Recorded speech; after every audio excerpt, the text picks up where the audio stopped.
นอกจากการสนับสนุนช่องของเรานะครับผ่านการกดไลค์กดแชร์แล้วก็ Subscribe นะครับผมปัจจุบันนะครับผมช่องของเราได้เปิดช่องทางใหม่ๆนะครับผมเพื่อให้ผู้ชมนะครับผมและแฟนๆของช่องนะฮะสามารถให้การสนับสนุนช่องเล็กๆช่องนี้นะครับให้ได้ไปต่ออย่างต่อเนื่องนะครับและมั่นคงนะครับผมด้วยระบบสมาชิกนะครับผมที่ช่องเราเพิ่งเปิดขึ้นมานะฮะซึ่งทุกคนสามารถที่จะกดสมัครนะครับผมสมาชิกนะครับผมที่ปุ่มจอยนะครับผมหรือปุ่มสมัครสมาชิกนะครับผมที่มุมขวาล่างใต้คลิปนะครับผมหรือมุมขวาบนในหน้าต่างของช่องนะครับผมเพียงเดือนละ50 บาทเท่านั้นนะครับผมโดยมีสิทธิพิเศษมากมายไม่ว่าจะเป็นตราประทับแสดงระดับหลังชื่อนะครับผมเป็นรูปเรือชิปเปอร์ที่ออกมาแบบอย่างสวยงามนะครับผมพร้อมกับอีโมจินะครับเป็นรุ่นพี่แฮมชิปเปอร์นะครับผมสุดน่ารักนะครับซึ่งใช้ในการพูดคุยนะครับผมในช่องคอมเมนต์พร้อมสิทธิพิเศษต่างๆมากมายที่กำลังจะตามมาในอนาคตนะครับผมอีกอย่างหนึ่งคือทั้งการชมคลิปแบบ Exclusive นะครับก่อนใครนะครับผมหรือ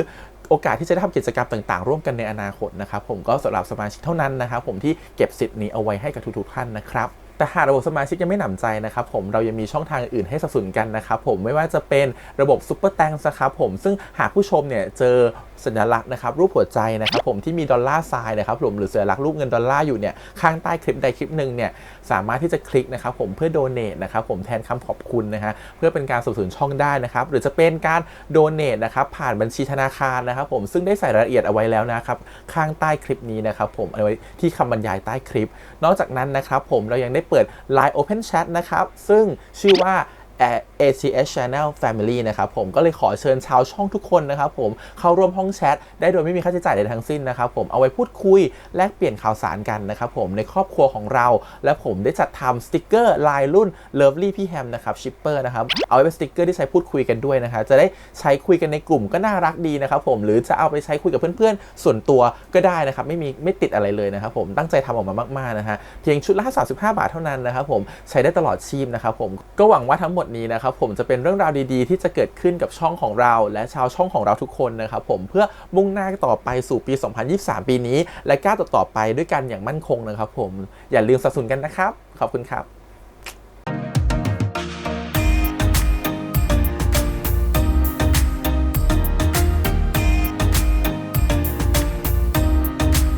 สวัสดีครับยินดีต้อนรับสู่ช่อง ATS Channel นะครับกับพวกแข่งขันการ reaction ครับวันนี้อยู่กับพี่แฮมนะครับแต่ตอนจบซีรีส์เรื่อง Midnight Museum นะครับโหจบเร็วมากนะครับผมคือว่าเรื่องมันมีความซับซ้อนมากตอนนี้ยังไม่รู้เลยนะครับว่าตกลงเนี่ยใครกันแน่ที่เป็นต้นเหตุสำคัญหรือเป็นตัวร้ายหลักของเรานะครับไม่ว่าจะเป็นจันหรือว่าจะเป็นตัวของ The One กันแน่ที่เป็นตัวร้ายหลักอ่ะเดี๋ยวลองมาดูกันนะครับผมกับ EP สุดท้าย EP จบนะครับว่าตกลงใครกันแน่ที่เป็นต้นตอของเรื่องราวทั้งหมดนะครับผมแล้วอาถรรพ์ทั้งหมดจะถูกคลี่คลายลงไหมอะไรต่างๆความคำสาปต่างๆจะถูกคลี่คลายลงไหมและถ้าคำสาปคลี่คลายแล้วตัวของคาทายังมีชีวิตอยู่ต่อไปได้ไหม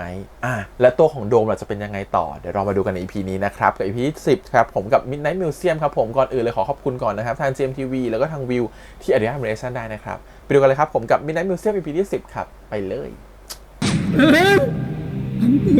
แต่ฉันคิดว่ามีใครบางคนนำความรู้สึกนั้นของเธอไปใช้ให้ประโยชน์นายควรทำสิ่งที่นายควรจะทำมาได้ตั้งนานแล้วนะคาถาจากนั้นพระเจ้าก็ตรัสว่าให้เราสร้างมนุษย์ขึ้นมาตามแบบฉายาของเราตามอย่างของเราแล้วทำไมทุกอย่าง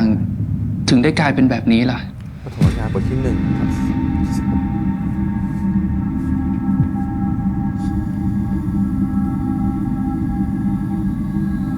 ผมได้แต่ถามแบบนี้กับตัวเองซ้ำไปซ้ำมาซ้ำไปซ้ำมามันเหมือนกับว่าขอโทษจังมีใครบางคนมาวางสิ่งที่ผมต้องการที่สุดไว้ตรงหน้าหลอกให้ผมเชื่อว่าสิ่งนั้นจะคงอยู่ไปชั่วนิรันดร์แต่แล้วเขาก็เอามันกลับคืนไปถ้าทั้งหมดเป็นชะตากรรมที่ผมกับเขาต้องเจอแล้วใครกันที่เป็นผู้กำหนดให้ชีวิตเราเป็นแบบนี้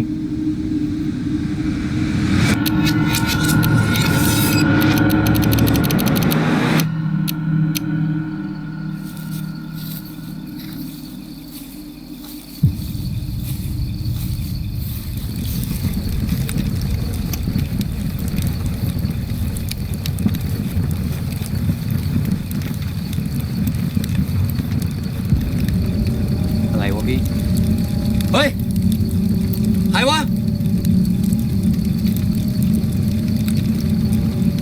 คุณอนบครับ มีคนอยู่ตรงนี้ครับ คุณอนบครับ คุณอนบครับ เดอะเฮอร์มิตมาก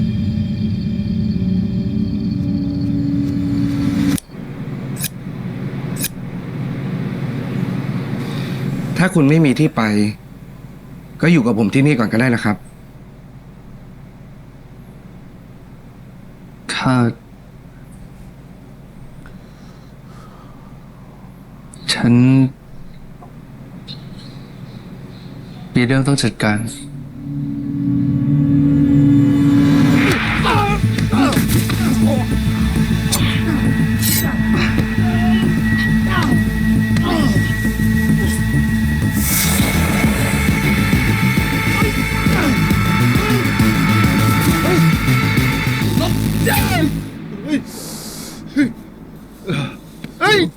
อยู่ตรงนั้นมา100 กว่าปี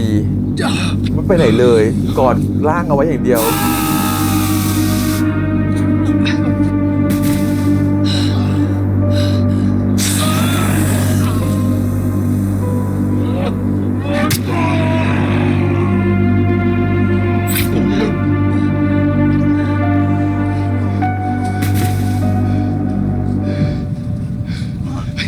คุณคาถาคุณคาถาคุณคาถา แม้เวลาจะผ่านไปนานแค่ไหน แต่พลังชั่วร้ายที่เกิดมาจากความแค้นของจันยังคงอยู่ รวมถึงคำสาปที่เขาให้ผมไว้ สิ่งนั้นก็ยังคงอยู่เช่นกัน คุณคาถาคุณคาถา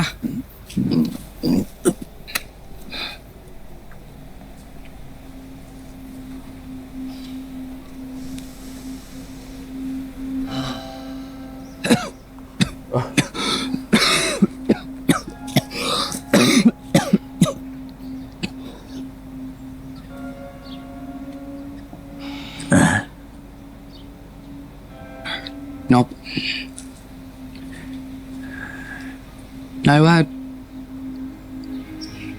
ถ้าฉันเปลี่ยนที่นี่ให้เป็นที่เก็บของอาถรรพ์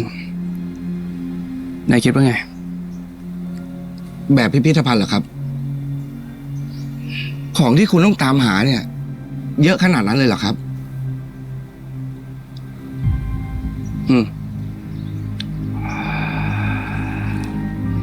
มีสิ่งที่ต้องเก็บกวาด แล้วก็มีสิ่งที่ต้องรักษาไว้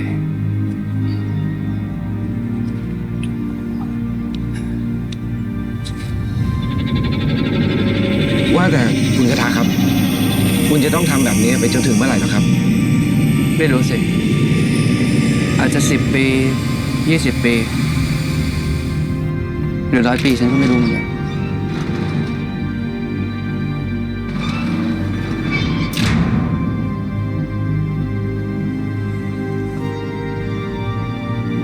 100 ปีที่ผ่านมาคุณคาถาทำตัวเองให้รวยได้ขนาดนี้ได้ไงเนี่ย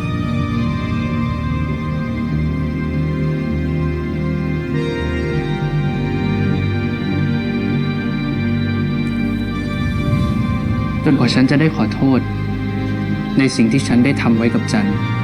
คนอื่นยังทำไม่ได้นะ ฉันจะชดใช้ความผิดของฉันไปเรื่อยๆ จนกว่าเขาจะกลับมา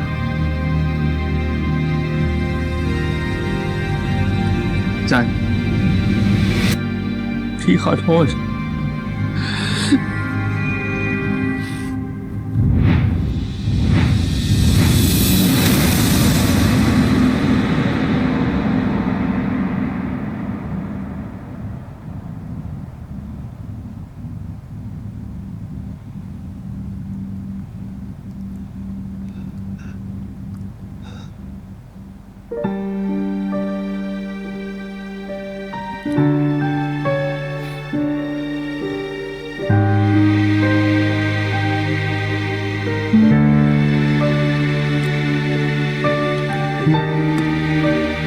เรื่องก็ไม่ได้บอกเหตุผลนะว่าทำไมคุณคาถาถึงต้องเก็บของอาถรรพ์เอาไว้ทั้งหมด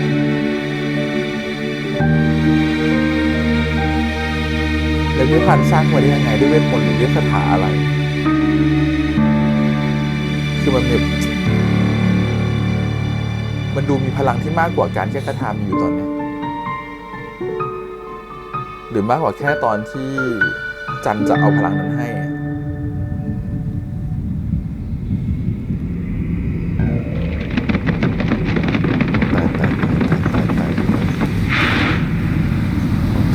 ตายก็คือจันไม่กลับร่างนั้นแล้วจันกลับเข้าร่างนี้แทน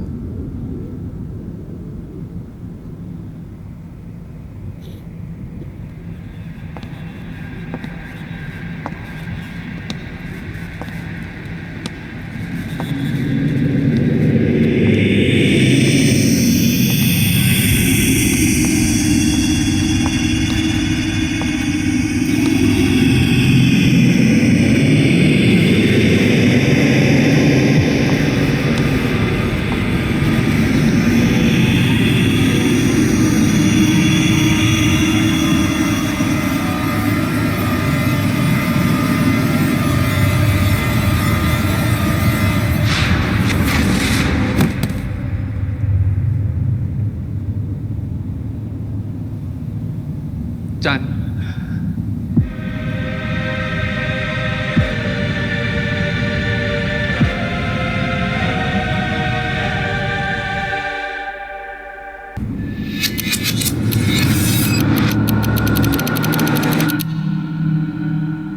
ชั่วโมงที่แล้ว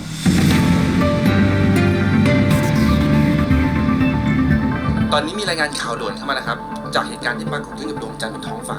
ทำให้หลายคนที่เพิ่งเห็นครับแตกตื่นแล้วก็ตื่นตระหนกกันนะครับ ค่ะ เราต่อสายกับผู้เชี่ยวชาญเรื่องปรากฏการณ์ของดวงจันทร์ ซึ่งตอนนี้อยู่ในสายแล้วค่ะ สถานการณ์ในตอนนี้เกิดอะไรขึ้นคะ เท่าที่ทราบตอนนี้พบว่าพื้นผิวของดวงจันทร์กำลังขยายและเกิดการแยกตัว แล้วแบบนี้จะมีผลอะไรต่อโลกเราบ้างครับ ถ้าเปลือกนอกของดวงจันทร์ยังแยกตัวต่อไปเรื่อยๆแบบนี้จนระเบิดออก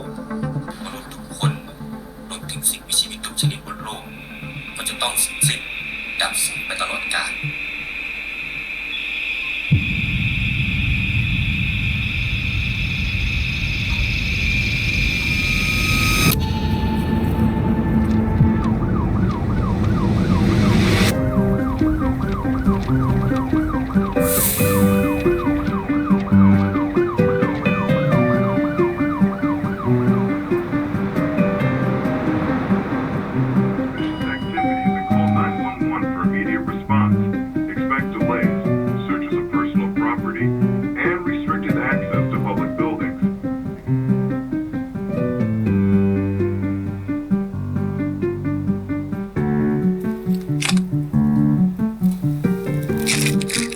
แตกได้เหรอ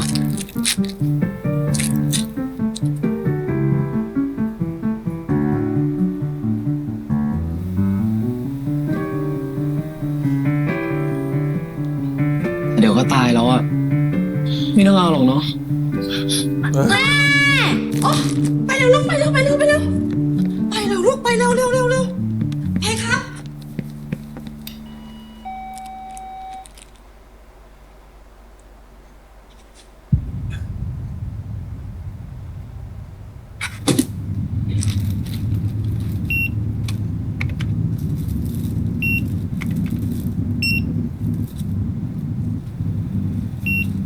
นี่นาย โลกจะแตกอยู่แล้ว นายไม่คิดจะหนีมาคนอื่นๆเขาเหรอ ทั้งหมด 666 บาทครับ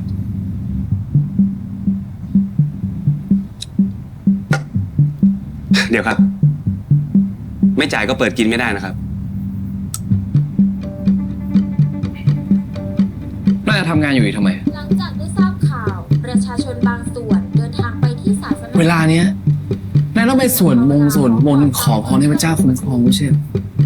ไม่ ผมไม่มีศาสนา ที่จริงแล้วเนี่ย โลกแตกตอนนี้เลยก็ยิ่งดีนะครับ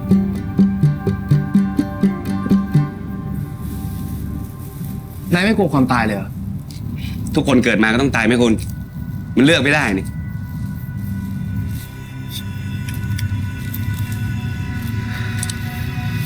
นายรู้จักความตายน้อยไปไหม เคยตายแล้วเหรอครับ เปล่า ฉันนี่แหละความตาย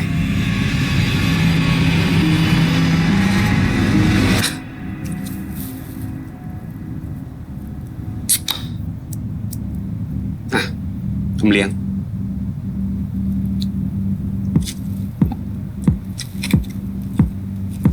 นี่เลยน้ำลองหนูนะ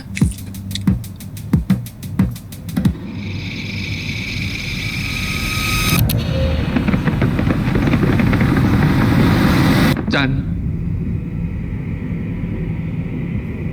ไม่เจอกันนานเลยนะ เราดีใจมากนะ ที่นายมีชีวิตมาถึงตอนเนี้ย สิ่งที่เรามอบให้นายเนี่ย มันดีจริงๆด้วย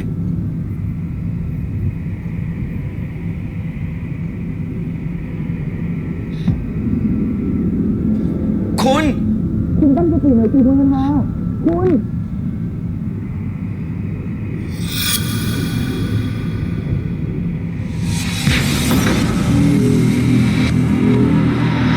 นายเคยทำแบบนี้เหมือนกันใช่ไหม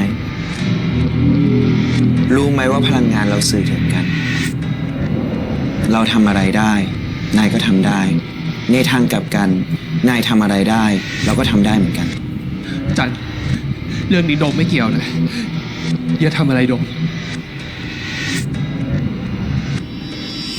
อย่าโดมคุณ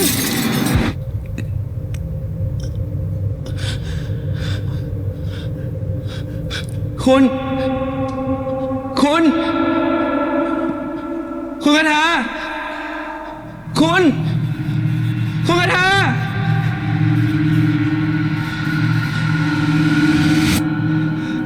จัน เรื่องนี้คนที่ผิดมีแค่พี่คนเดียว ถ้าใครที่จะต้องโดนลงโทษ มันก็ควรจะเป็นพี่ แค่พี่คนเดียว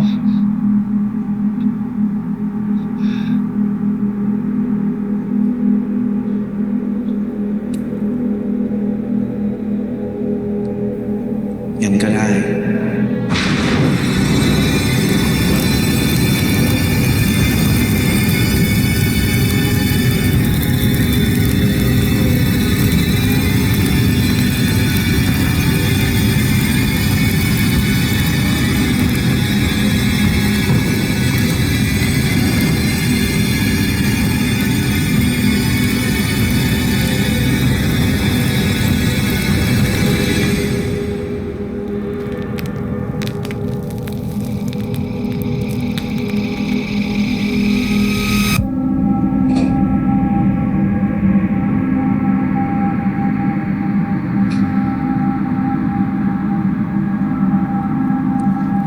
ถ้าจันจะเก่งขนาดเนี้ยจันจะโดนจับแล้วตัวเองถูกเผาทำไมวะ ตอนเมื่อ200 ปีแล้ว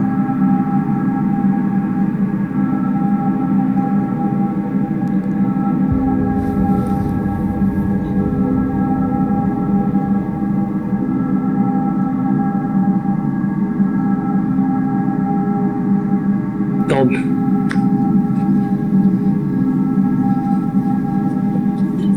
โดม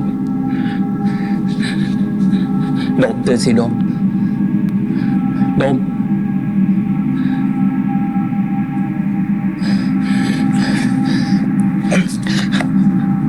คุณ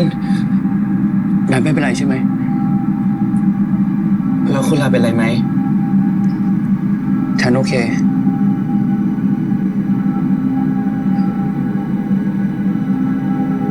ที่นี่ที่ไหนอะโลกหลังความตายเหรอ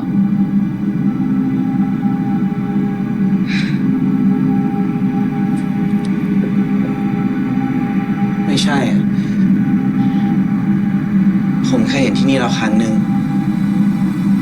ตอนที่ผมสัมผัสกับหินนอกโลก มีอะไรบางอย่างบอกกับผมว่า ที่นี่คือบ้านของผม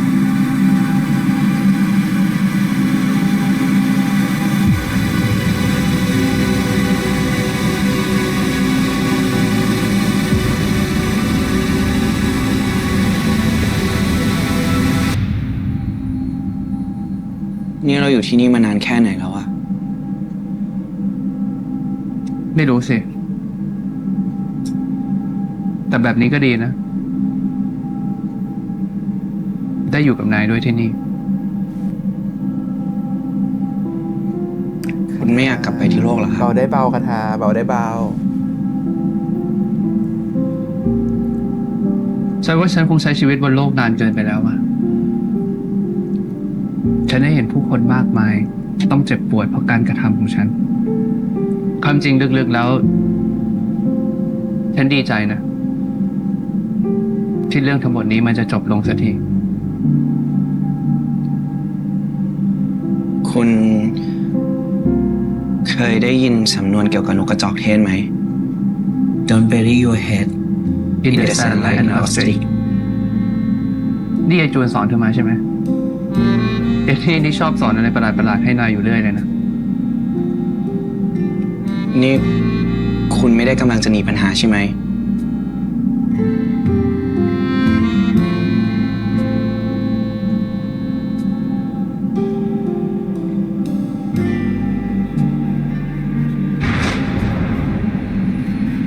ภารกิจของเจ้ายังไม่เสร็จสิ้น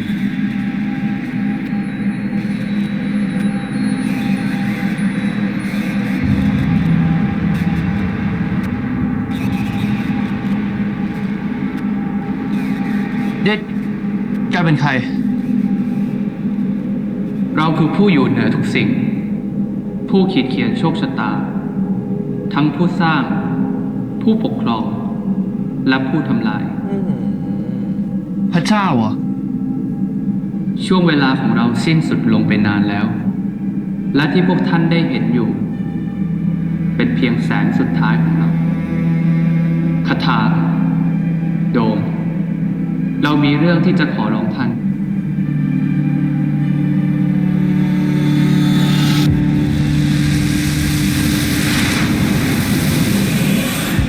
เราต้องหยุดการระเบิดของดวงจันทร์ พวกเราจะหยุดการระเบิดของดวงจันทร์ได้ยังไงโดมพวกเราทำไม่ได้หรอก ทุกคนล้วนต้องเจอกับบททดสอบของชีวิต ต้องเลือกระหว่างรักษาความสุขส่วนตน หรือรักษาสิ่งที่มีค่าเหนือกว่าชีวิตของตัวเอง กูจะกลับมาทำลายทุกอย่างที่มึงมี แต่จะให้ฉันฆ่าท่านมีทางเลือก เราให้ทางเลือกกับทุกคนเสมอ ฉันมีทางเลือก ฉันมีทางเลือกอะฉันมีทางเลือกแล้วทำไมต้องเป็นฉัน ฮะ ท่านรู้ไหม ท่านรู้ไหมว่าฉันจมกับเรื่องนี้มากี่ร้อยปีอะฉันจมกับเรื่องนี้มาเป็น100 ปีกว่าฉันจะทำใจทำลายร่างเขาได้ เขียนโชคชะตาภาษาอะไรวะ แล้วตอนนี้จะมาให้ฉันฆ่าเขาล้ำแล้วซ้ำอีก ท่านตอบฉันมาดิ ทำไมต้องเป็นฉัน บททดสอบของเจ้า ฮะ ทำไม ให้เจ้าได้เลือกอีกครั้ง เชื่อเถอะว่าเราเข้าใจความรู้สึกของท่าน เรื่องแบบเดียวกันนี้ เกิดขึ้นแล้วนับร้อยนับพันครั้ง และมนุษย์ทั้งหลาย ก็ล้วนแล้วแต่พ่ายแพ้ แต่เราเชื่อว่าท่านทำได้ เพราะท่านถูกสร้างให้เป็นเหมือนกับเรา ทำทุกอย่างได้เหมือนกับเรา ท่านสามารถช่วยเหลือมนุษย์ทุกคนได้ เพียงแค่ท่านต้องเลือก ว่าจะทำหรือไม่ทำ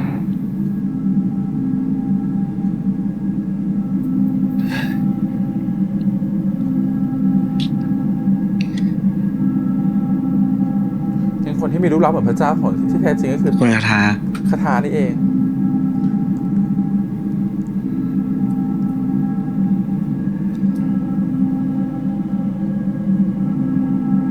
ตั้งแต่วันที่ผมได้พบกับคุณ ชีวิตของผมก็มีคำถามมากมาย ผมพยายามหาคำตอบ ว่าตัวเองเป็นใคร พยายามคิด ว่าตัวเองเกิดมาเพื่ออะไร แต่ดูเหมือนจะไม่ได้คำตอบอะไรเลย แต่ว่าวันนี้มีหนึ่งคำตอบ ที่ผมได้เรียนรู้ว่ามันเป็นสิ่งที่สำคัญกับผมมากๆก็คือ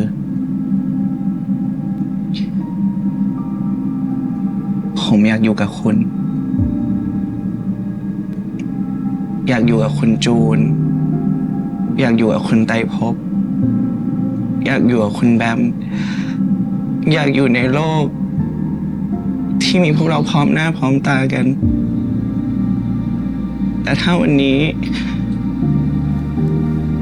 คุณเลือกที่จะอยู่ที่นี่ต่อ ผมก็จะอยู่กับคุณ ไม่ว่าคุณจะเลือกทางไหน ผมจะอยู่ข้างคุณเอง ความรัก is a love love is a hope hope's a new creation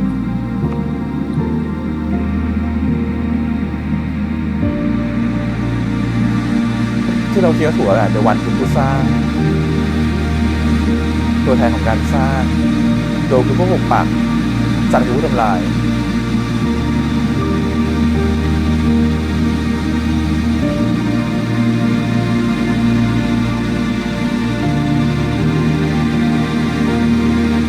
จักรพรรดิคือตัวแทนของพระเจ้า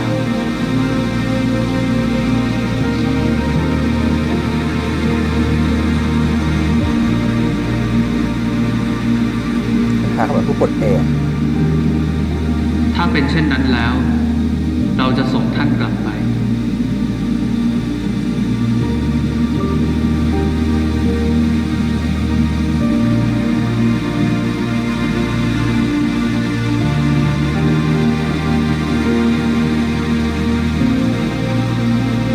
พี่น้องแล้วแหละ พี่น้องแหละ ถ้าเรื่องนี้สำเร็จ พวกเราจะได้กลับมาอยู่กันพร้อมหน้าอีกครั้ง จบปกจบปก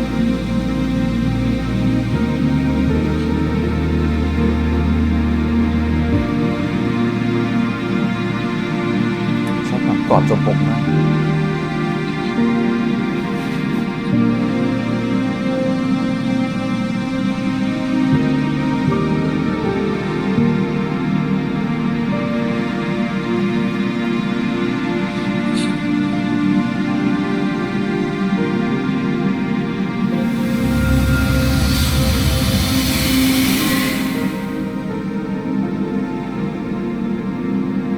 แล้วตอนนี้ผมต้องทำไงต่อ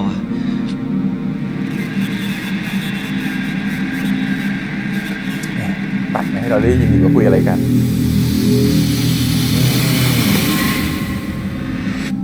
ให้เราไปเซอร์ไพรส์หน้างาน คาถาโดมบางทีถ้าเป็นพวกท่าน อาจจะเปลี่ยนแปลงผลลัพธ์ที่เรากับเขาทำไม่สำเร็จก็ได้ เราขอฝากความหวังสุดท้ายของเรา เดิมพันกับทางเลือกของพวกท่าน เรากับเขาทำให้สำเร็จ นี่คุณ เคยทำกับใครไว้อะ ไม่ต้องรีบกินขนาดนั้นก็ได้ อีกตั้งนานกว่าโลกจะแตกอะ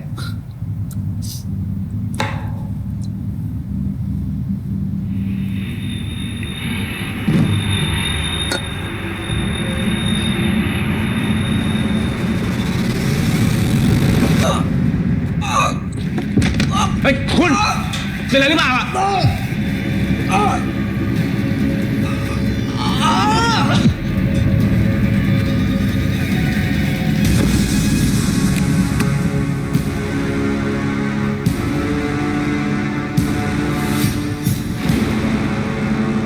อยู่ล่างได้แล้ว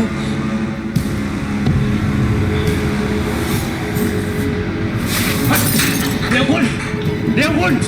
คุณจะไปไหนอะ สลับที่เดี๋ยววัน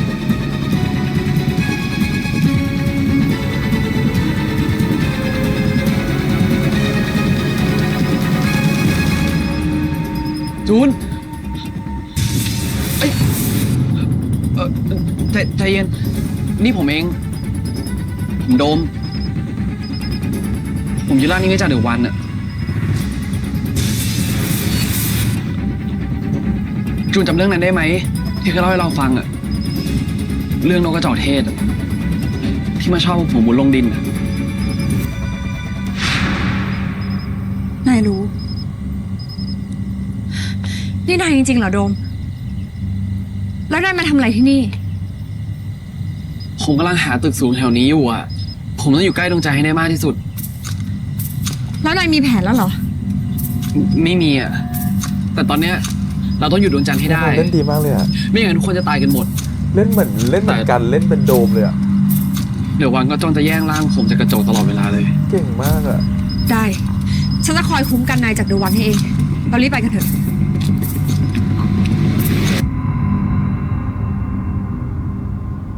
นี่ก็เล่นเป็นจันที่ไม่ใช่โดมอ๋อ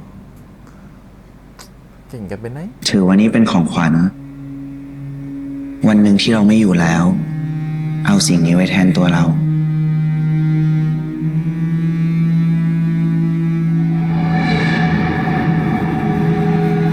ข้าสัญญากับเองนะ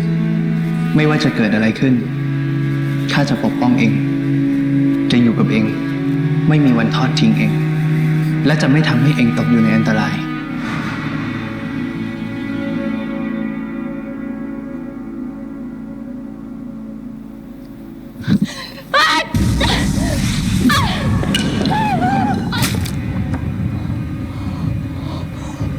อธิกา สาวกผู้พักดีต่อพระเจ้า เราอยากรู้แท้จริงแล้ว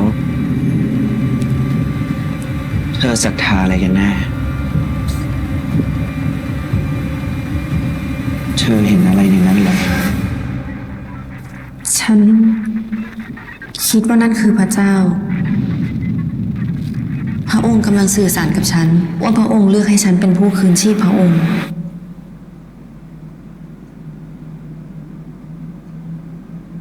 จนถึงตอนนี้ ส่วนลึกในจิตใจเธอ ยังคงหาคำตอบเหตุการณ์วันนั้นที่เธอเห็น เธอยังศรัทธาในพระเจ้าอีกเหรออธิกา ใช่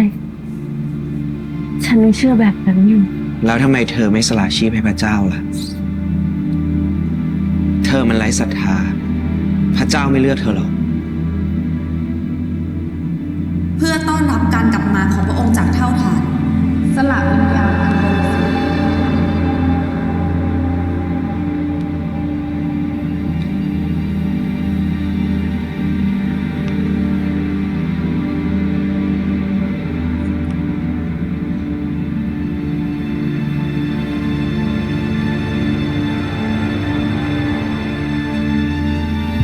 จะทำอะไร แกไม่ใช่พระเจ้าของฉัน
สังคือฝ่ายตัวเองให้พระเจ้า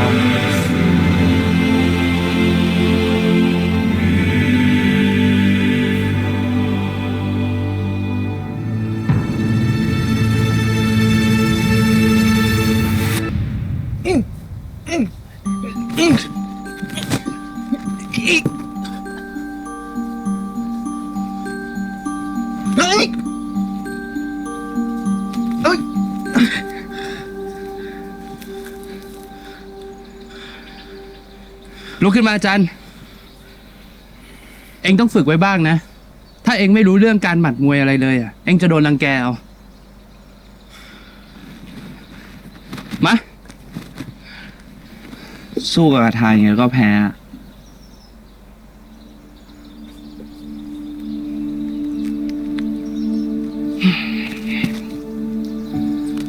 มาลุกขึ้น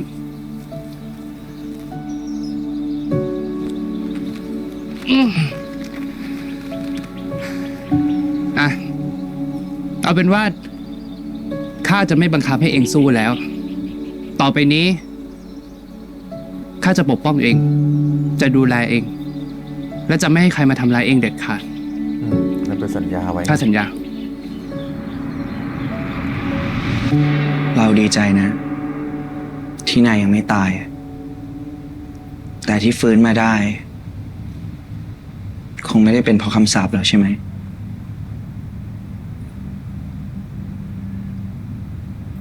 ที่ฟื้นกลับคืนมา เพราะมีสิ่งที่จำเป็นต้องทำ นั่นก็คือการมากำจัดเรา ด้วยมีดผิดเล่มนั้นน่ะเหรอ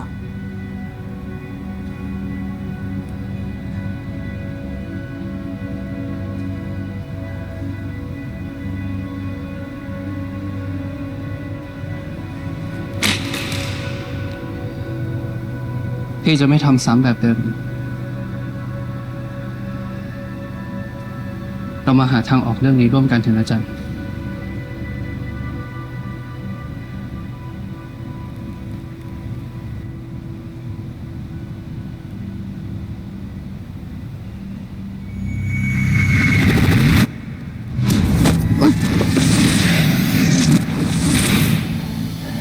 สิ่งที่เราพูดออกไปไม่มีวันเปลี่ยนแปลงได้หรอก ยังไงเราก็คงต้องทำลายทุกอย่างที่คาถามี แล้วมันอาจจะมากขึ้นกว่านี้ ทำไมล่ะจัน นี่เราช่วยกันแก้ปัญหาร่วมกันไม่ได้จริงๆเหรอ ไม่ได้หรอก เพราะว่ามันเริ่มไปแล้ว ถ้าคาถาจะหยุด ก็คือต้องฆ่าเรา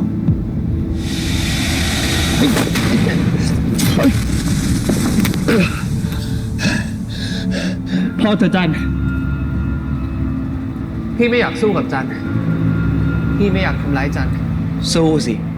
ทำไมไม่สู้ ไม่งั้นคาถาจะสูญเสียทุกอย่างเลยนะ ที่บอกว่าจะปกป้อง จะดูแล ถ้าคาถาไม่สู้ ทุกอย่างที่คาถาพูดมามันจะทำไม่ได้นะ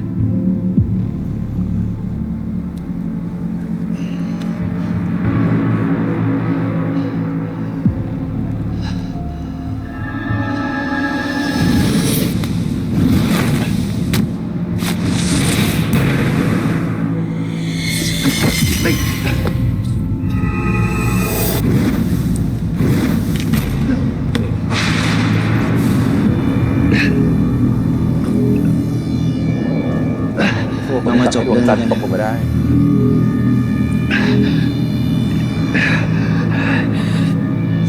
ทำไมเรื่องของเราสองคน ต้องมาลงเอยแบบนี้ด้วย เพราะว่าชะตากรรมของเราสองคน ถูกเขียนไว้แบบนี้ไง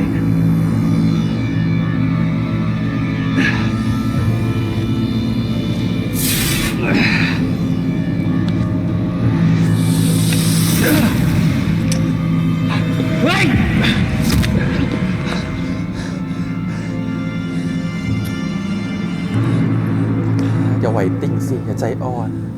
พระเจ้าได้ส่งโดมลงมาแทนเขาแล้ว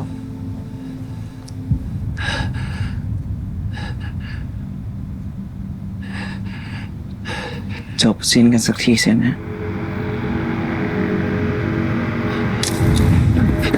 จันไปแล้ว จัน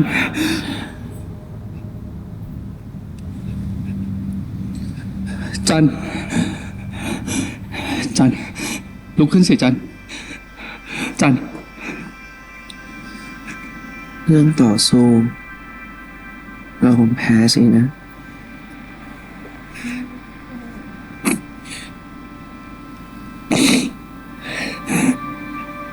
อย่าทำหน้าเหมือนคนผิดสินะ พี่ไม่อยากให้มันจบแบบนี้เลย พี่อยากให้เราอยู่ด้วยกันเหมือนเมื่อก่อน คาถารู้ไหม เราอยู่กับคาถาตลอด ไม่เคยหายไปไหนเลยนะ เราเฝ้าดูอยู่ตรงนั้น เราเห็นว่าคาถาไม่โดดเดี่ยวอีกต่อไปแล้ว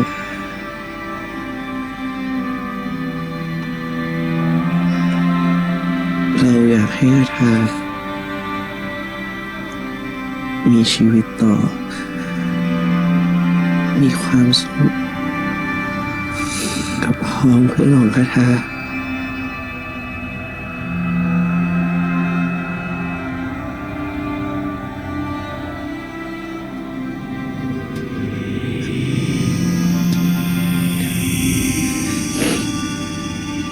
คาถาน้องนี่น่าสงสารมากเลยอะ เราขอปลดปล่อยคาถาให้เป็นอิสระเราสองคนไม่มีพันธะไม่มีคำสาปไม่มีสัญญาอะไรต่อกันอีกแล้ว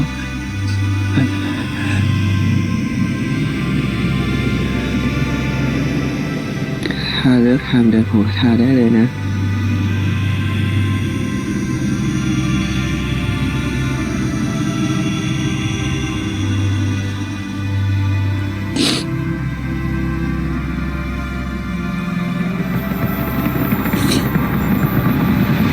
จันทร์วันนี้ ไม่สวยเหมือนวันนั้นเลยเนาะ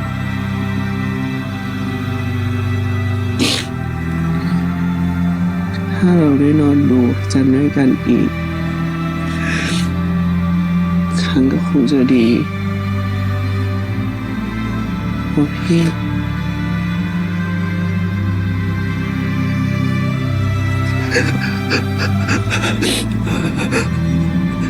จะนี้การแสดงแบกไปเยอะมาก จัน มันดีมาก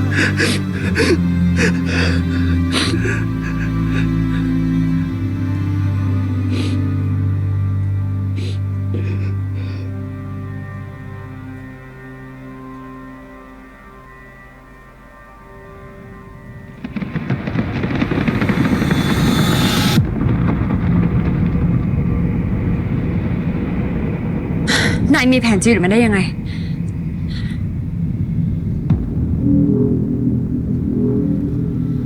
แล้วพวกเราจะวิ่งขึ้นมาทำเบือกอะไรเรา ถ้าจะกำจัดหินที่มาจากนอกโลก เราก็ต้องใช้หินจากนอกโลกที่เรามีนั่นแหละกำจัดมัน ฮะ โดม ตั้งสมาธิ กลับไปที่พิพิธภัณฑ์ ไปเอาก้อนหินก้อนนั้นมาให้ได้เดี๋ยวนี้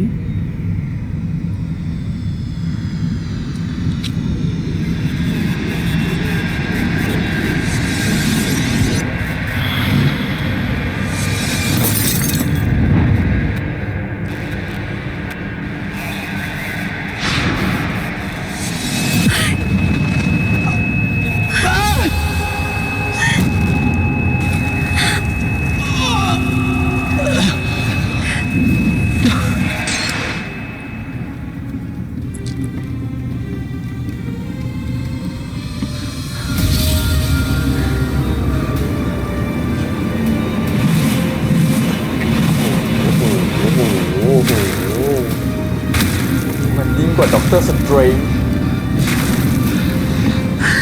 มันกอดแล้วน่ะ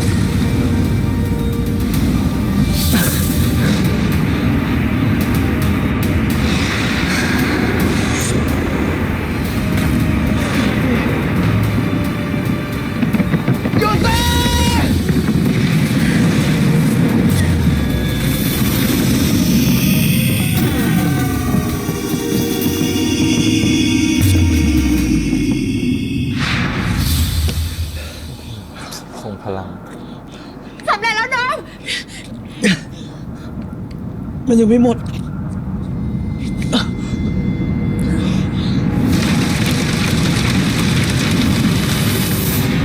ลูกนี้ตกที่ไหนอาจจะหายทั้งเมืองได้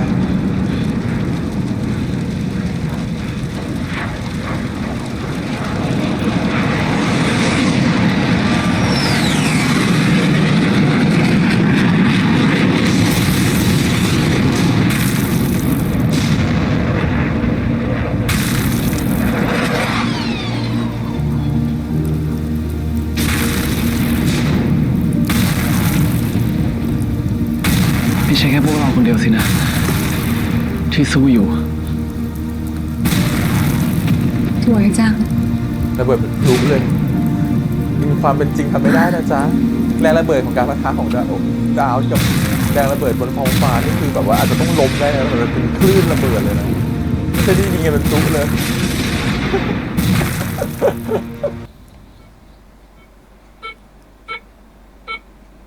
คุณกระทาครับ คุณโดมเป็นไงบ้างครับ โดมสบายดี นายไม่ต้องห่วงทางนี้หรอก ดูแลแบมเถอะ ครับงั้นเดี๋ยวเจอที่พิพิธภัณฑ์ครับ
เพื่อให้แบมฟื้นกลับมามีชีวิตอีกครั้ง ผม แลกกับปีศาจเหรอ ขอแลก ใช่ครับปีศาจ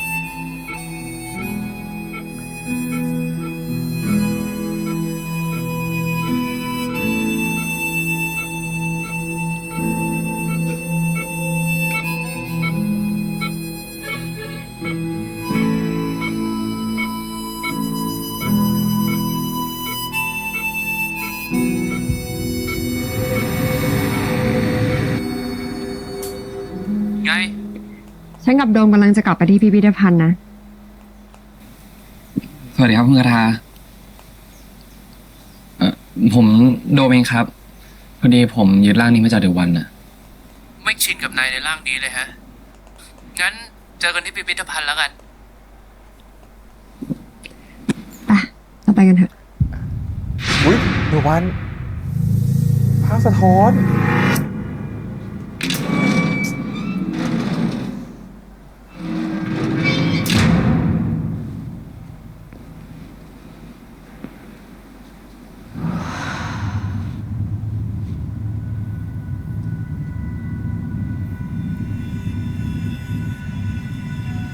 นี่คือวันมันร้าย เธอซื่อบื้อเหมือนเดิมเลยนะครับ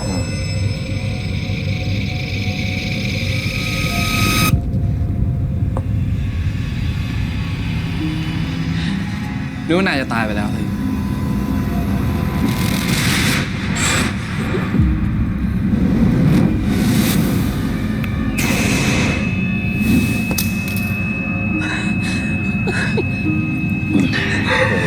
ตัวหนึ่งตัวผู้สร้างทุกอย่าง คุยดีๆไม่ได้เลยใช่ปะ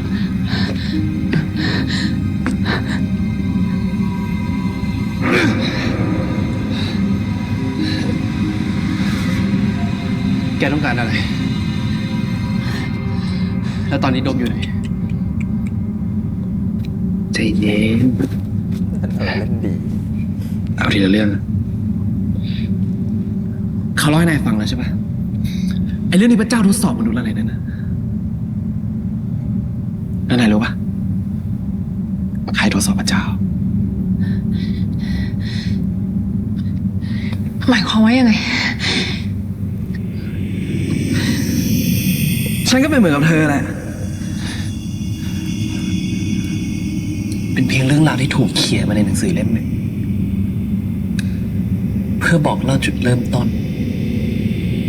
และจุดจบ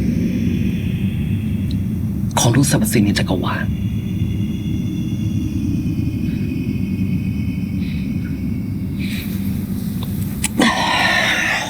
เคยได้ยินเรื่อง Four Horsemen ในพระคัมภีร์ปะ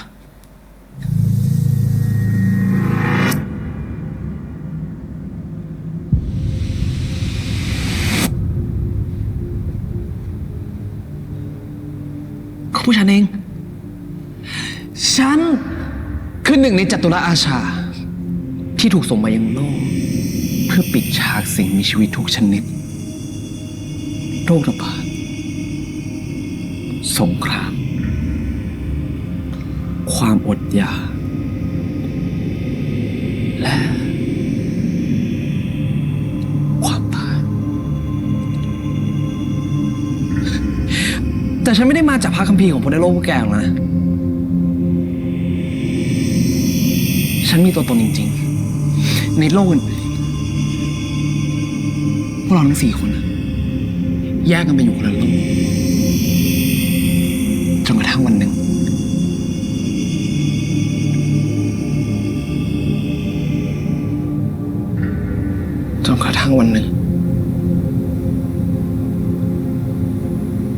ที่พระเจ้าของฉันสิ้นชีพ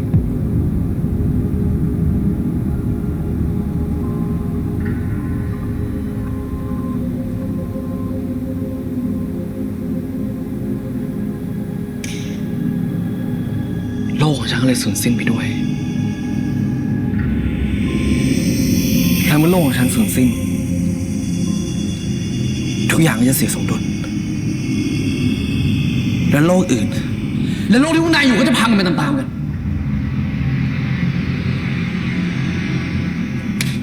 และนั่นคือเหตุผลที่ฉันมาที่นี่มาตามหาพระเจ้าองค์ใหม่และนายคือผู้แข่งขันคนสำคัญในเกมของฉัน งั้นพระเจ้าวงก่อนตายได้ยังไง ฉันฆ่าเขาฉันจะเป็นต้องฆ่า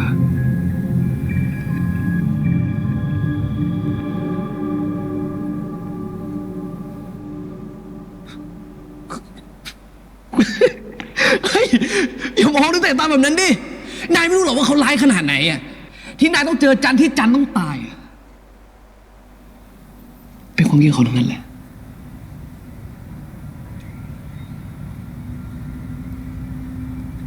สิ่งที่เขาทำคือการเอาสิ่งที่มนุษย์อยากได้ที่สุดเอามาวาง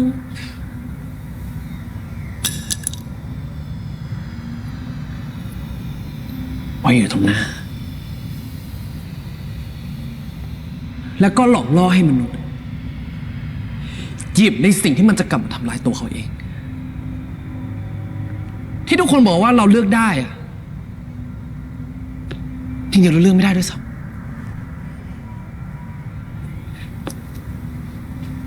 เราจะไม่มีทางเลือกเลยให้หมอนั่นยังอยู่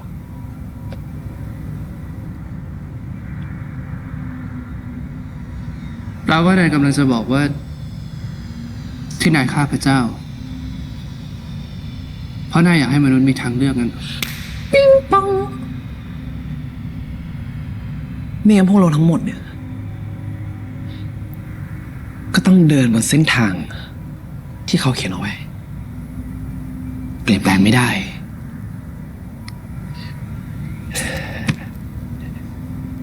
ไม่มีแม้แต่โอกาสที่2ให้แก้ไขในสิ่งที่ผิดพลาด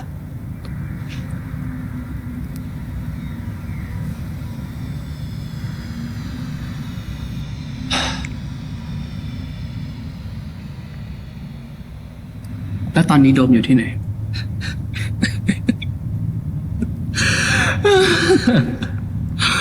ถามหาโดมเลยดีกว่าเด็กนั่นนะมันก็เป็นแค่ของอาถรรพ์สำหรับนายเท่านั้นแหละพอโดมเข้ามาขัดขวางการทดสอบในรอบนี้ก็เลยล้มเหลว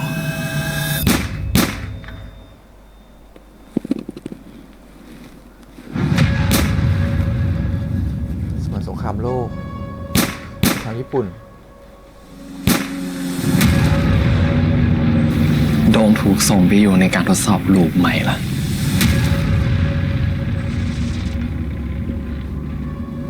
ในอีมิในมัลติเวิร์สนึงที่มี2 ดวงจันทร์2 ดวง คุณ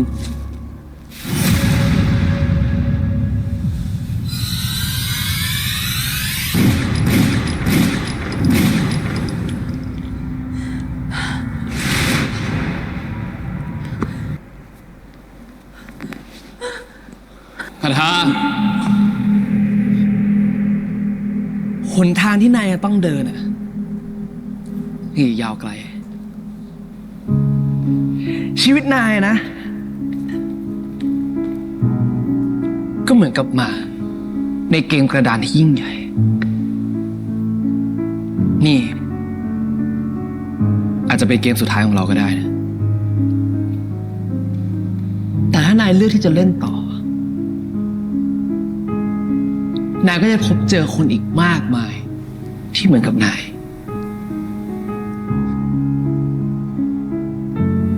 และฉัน คุณว่าอะไรนะ ผมไม่เข้าใจ ต่อให้เราจะฝืนโชคชะตาแค่ไหน วันนี้ตามไม่ดี ต่อให้เราเลือกในเส้นทางที่แตกต่างออกไป ก็ยังมีคนต้องเจ็บปวดและล้มตายกับเรื่องนี้อยู่ดี การทดสอบ มันไม่มีวันจบหรอก จนกว่าจะได้เจอคนที่เหมาะสม ใครสักคนที่สามารถเปลี่ยนแปลงโชคชะตาที่มันกำหนดไว้แล้วได้ ฉันหวังว่าคนคนนั้นน่ะ จะเป็นนาย นายจะได้นั่งอยู่ในจุดที่สูงที่สุด ใช้พลังของนายทำให้คนอื่นๆในโลกเนี้ยได้มีอิสระ ที่จะเขียนเรื่องราวชีวิตด้วยตัวเองคาถาฉันวางของอาถรรพ์ไว้ต่อหน้านายแต่ฉันไม่ได้บังคับนะ ขึ้นอยู่กับว่า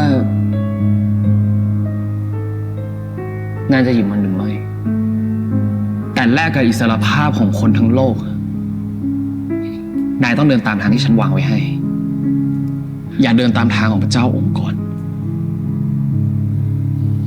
อย่าหลงกล อย่าตามหาโดม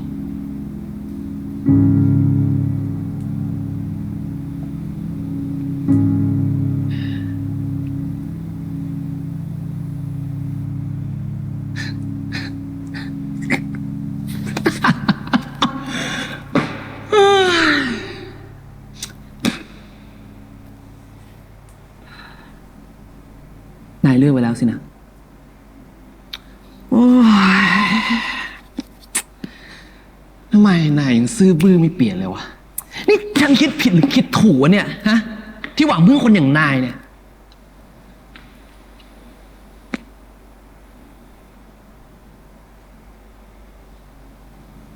ฉันจะไม่เลือกทางของนาย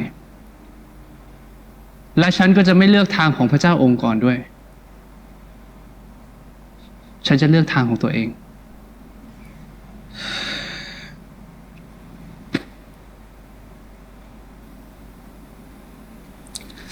ฉันเองก็คงต้องไปแล้วเหมือนกันนะขอโทษนะที่ทำให้วุ่นวายอะพูดได้ไม่สไตล์อะ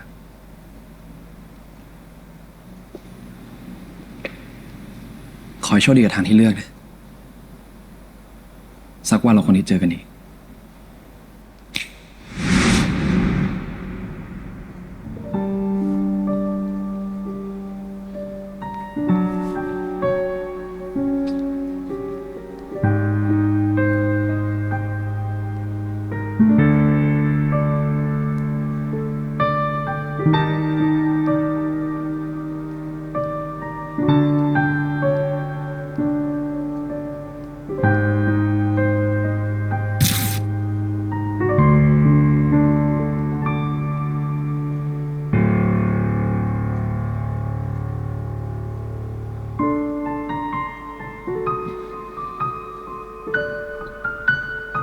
คุณกระทาครับ ได้เวลาแล้วครับ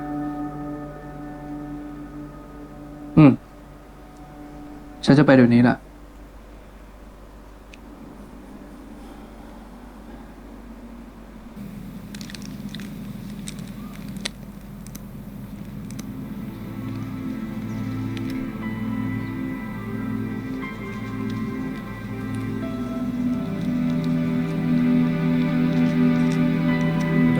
สื่อมหรอ แม่คะ ผู้ชายที่ถ่ายรูปคู่กับหนูนี่ใครอะคะไตรภพไงเพื่อนสนิทของแบมตั้งแต่เด็กไงลูกจำเขาได้ไหม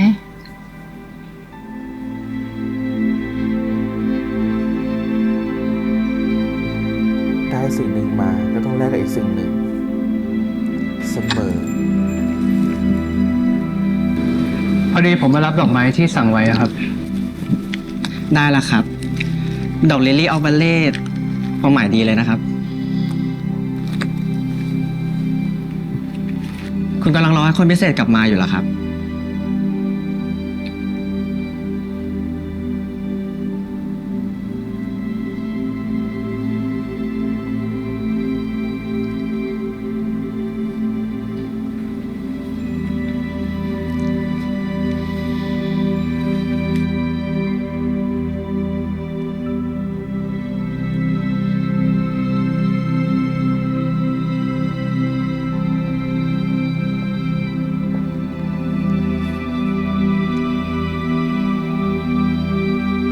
อาการเป็นไงบ้าง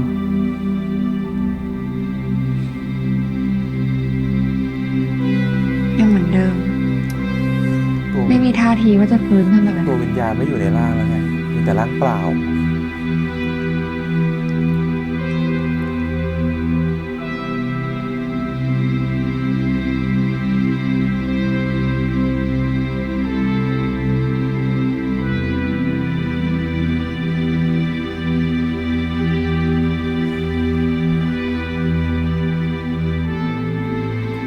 นายจะออกเดินทางเพื่อตามหาโดมใช่ไหม ฉันเองก็จะออกเดินทางเหมือนกัน ที่บอกแล้วว่าเรื่องนี้มีพาร์ท 2 กะว่าจะเขียนหนังสือสักเล่ม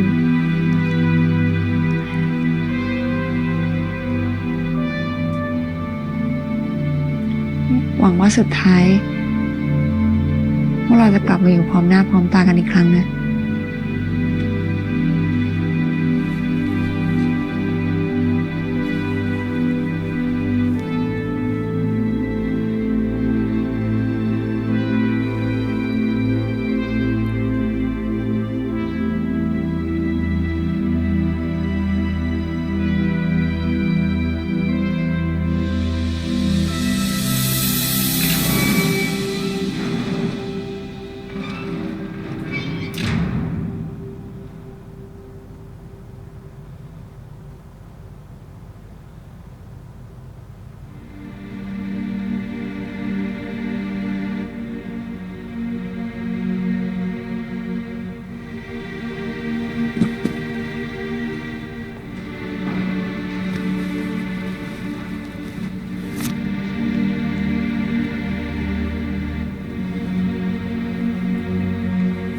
คุณตั้มจะออกเดินทางไปแล้วครับ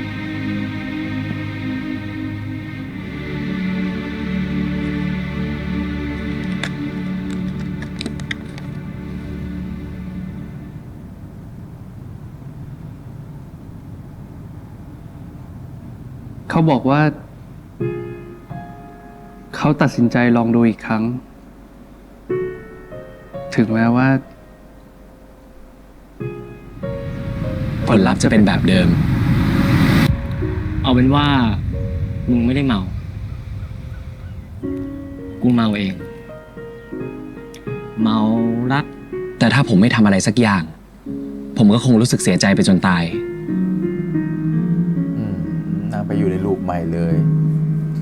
ต่อประตูมิติ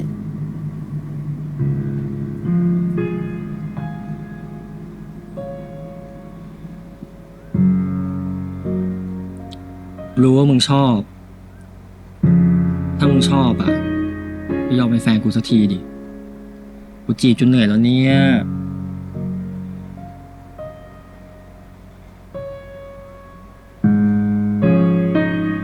เอาดิเป็นแฟนกัน จริงดิ จริง ไปทำต่อได้เนาะคู่เนี้ย จริงอ่ะ ไปขยายเป็นสตอรี่เรื่องใหม่ได้ เป็น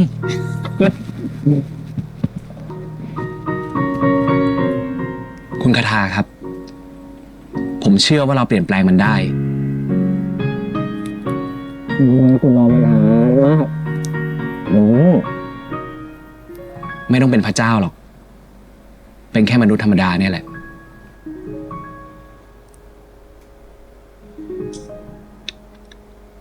ดูเหมือนว่าคุณตั้มจะเดินเครื่องไว้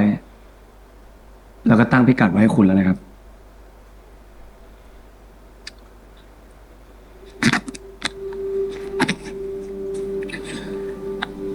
นี่ครับ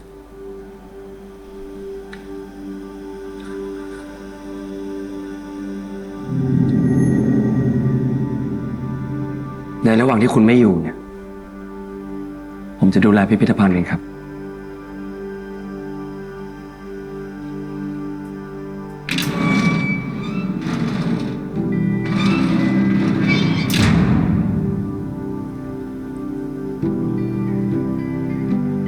ฝากดูแลที่นี่ด้วยนะ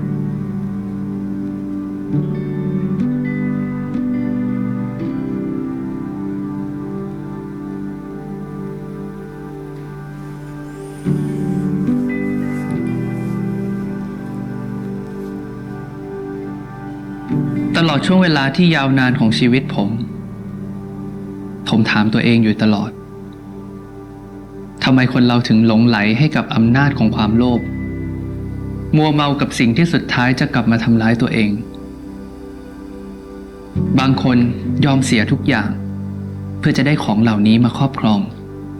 ไม่ใช่ว่าคนเหล่านี้ไม่มีทางเลือก แต่สิ่งของเหล่านี้ได้สร้างความหวัง ความหวังที่ว่าสิ่งที่ขาดหายไปจากชีวิตของพวกเขาจะถูกเติมเต็ม พวกเขาถูกทดสอบให้ต้องเลือก โดยไม่ล่วงรู้ถึงผลลัพธ์ที่รออยู่ เช่นเดียวกันกับผม ที่เลือกจะออกเดินทาง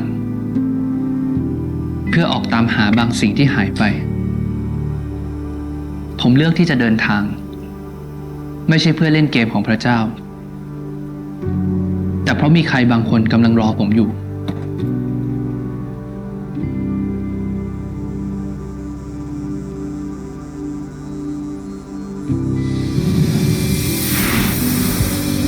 ตั้มเคยบอกกับผมไว้ว่า เขาเชื่อในความมหัศจรรย์ของวิทยาศาสตร์มากกว่าเรื่องเล่าของพระเจ้า เพราะในขณะที่พระคัมภีร์กล่าวไว้ว่าโลกที่เราอยู่มันแบน แต่นักวิทยาศาสตร์พิสูจน์ได้ว่าโลกกลม บางทีพระเจ้าก็อาจจะไม่ได้ถูกต้องไปซะทุกอย่าง เราอาจจะสามารถเอาชนะเส้นทางที่ถูกเขียนไว้แล้วก็ได้ เพียงแค่เราต้องศรัทธาในทางที่เราเลือกเอง แล้วสักวันเราก็จะพบกับความสุข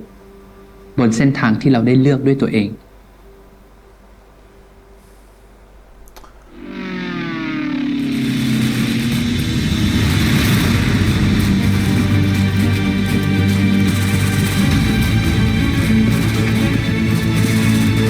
กลับมาเจอ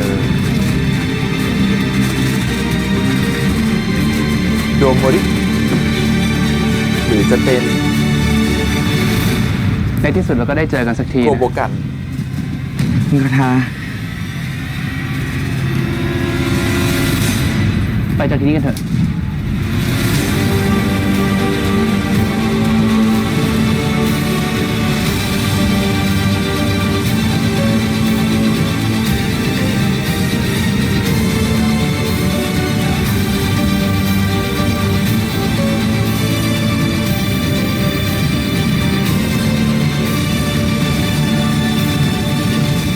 จบ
อนนี้เจ้าหน้าที่ได้ควบคุมสถานการณ์ไว้เรียบร้อย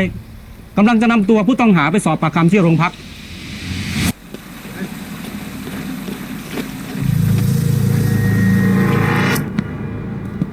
บอกให้หยุด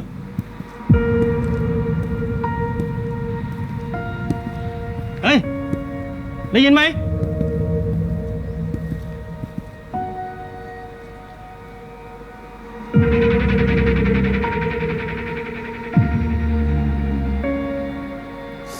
บุญ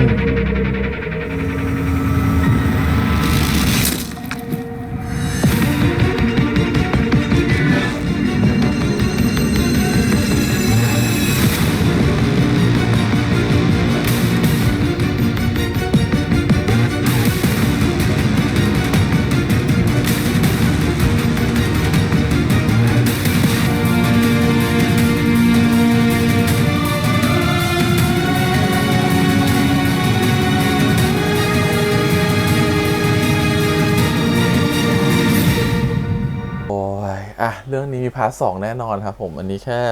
เริ่มต้นเพราะเดอะวันก็ยังอยู่นะครับผมบุญก็ยังอยู่ว่าแล้วบุญไม่ตายโอเคเรื่องราวมันซับซ้อนมากๆประมาณนึงแล้วแหละเพราะว่ามันเอาหลายๆทฤษฎีนะครับผมมารวมกันไม่ว่าจะเป็นทฤษฎีทางศาสนามัลติเวิร์สนะครับผมหลายๆผมดู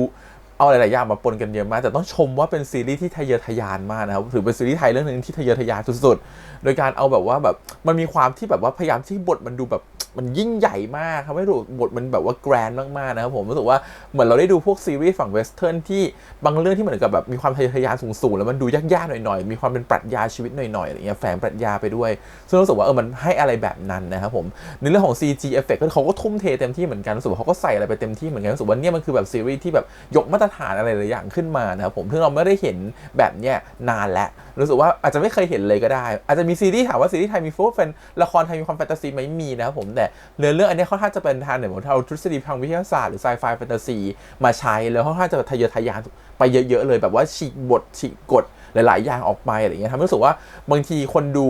เชื่อว่าคนดูหลายคนอาจจะตามไม่ทันนะครับผมในซีรีส์เรื่องนี้ว่าตกลงมันเกิดอะไรขึ้นแน่แล้วบางคนก็อาจจะงงอยู่อย่างเงี้ยเพราะมีความเป็นปรัชญาหน่อยๆแล้วก็มีความรู้สึกว่ามันให้เห็นถึงคุณค่าของการมีชีวิตคุณค่าของการที่จะมีติดเลือกในชีวิตมันเหมือนกับเอาปรัชญาทางศาสนาปรัชญาทางการใช้ชีวิตมารวมๆกันมันเล่นอยู่ในเรื่องของไซไฟแฟนตาซีให้มันดูมีความลุกเล่นมากๆนะครับหลายๆรูปแบบว่าจะเป็นของอาถรรพ์เวทมนต์อะไรแบบเนี้ยซึ่งเอามาใช้นะครับผมซึ่งมันทำให้เรื่องมันมีความน่าสนใจมากยิ่งขึ้นอะไรเงี้ยแต่ถามว่ามันทำให้คนดูหลายคนงงไหมเราเชื่อว่าหลายคนต้องงงแน่ๆกับเรื่องนี้นะครับว่าตกลงมันเป็นยังไงแต่ถ้าคนที่ดูพวกหนังแบบพวกมาเวลบ่อยๆดูหนังไซไฟแฟนตาซีบ่อยๆก็อาจจะพอเก็ตไอเดียได้ว่าเขาต้องการทำอะไรอยู่หรือพอจะเข้าใจได้ถ้าอธิบายให้เข้าใจง่ายแล้วกันเท่าที่จับได้แล้วกันนะฮะอาจจะผิดไม่ได้ถูกทั้งหมดแต่คิดว่าที่จับได้เลยเนี่ยที่ดูแล้วเนี่ยก็คือว่ามันคงมีหลายมัลติเวิร์สในโลกของเรานะครับผมถ้าใครไม่เข้าใจคำว่ามัลติเวิร์สต้องลองไปดูพวกมาเวลเยอะๆนะฮะตอนนี้ว่าเข้าสู่มัลติเวิร์สหมายความว่ามันมีจักรวาลคู่ขนานหลายๆจักรวาลอยู่นะครับอาจจะมีพี่แฮม1คนพี่แฮมคนที่2อยู่ในอีกดาวนึงอยู่ในอีกที่นึงพี่แฮมคนที่3อยู่อีกที่นึงแต่อยู่คนละเส้นเวลากันนะครับผมซึ่งไอพี่แฮมที่อยู่ในแต่ละเส้นเวลาตรงเนี้ยก็เขาเปรียบเทียบได้ง่ายโดยการที่เปรียบว่าเส้นเวลาหนึ่งที่แตกต่างกันเส้นเวลาหนึ่งมีพระจันทร์1ดวงอีกเส้นเวลาหนึ่งมีพระจันทร์2ดวงอีกเส้นเวลาหนึ่งมีพระจันทร์3ดวงแต่อันนี้คือทฤษฎีของเขาแต่จริงๆทฤษฎีมัลติเวิร์สถ้าเป็นของอย่างพวกแบบมาเวลอย่างเงี้ยมันก็จะเป็นไปได้ว่า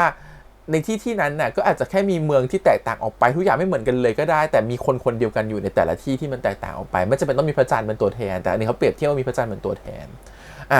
ซึ่งมันก็มีหลายๆอย่างที่มันไม่ได้บอกเรานะครับไม่ว่าจะเป็นเหมือนกับว่าตัวจันทร์ตอนโดนจับเมื่อ200ปีที่แล้วทำไมถึงโดนจับได้ทั้งที่พลังเยอะขนาดนี้อะไรแบบนี้แต่คิดนะเท่าที่ดูนะครับผมคิดว่า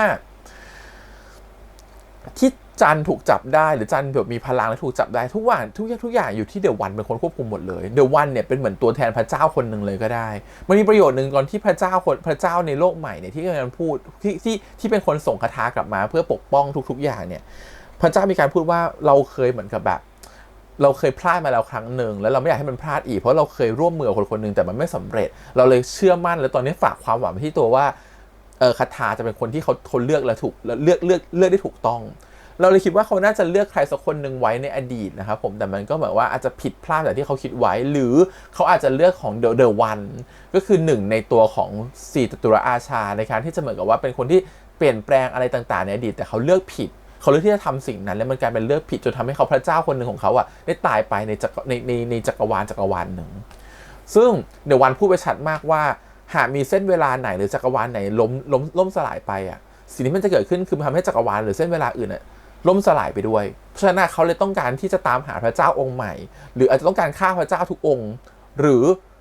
อันนี้ตรงนี้ยังไม่ค่อยชัดนะฮะว่าไอการที่เส้นเวลาหนึ่งหายไปไม่มีพระเจ้าแล้วเนี่ยเส้นเวลานั้นได้ตายไปแล้วหรือจักรวาลได้ตายไปแล้วเนี่ยมันกระทบกับเส้นเวลาอื่นยังไงและถ้ามันจะล่มสลายจริงๆอ่ะและเดี๋ยววันต้องการอะไรต้องการฆ่าพระเจ้าในจักรวาลอื่นให้มันให้ทั้งหมดให้หายไปให้หมดหรือต้องการให้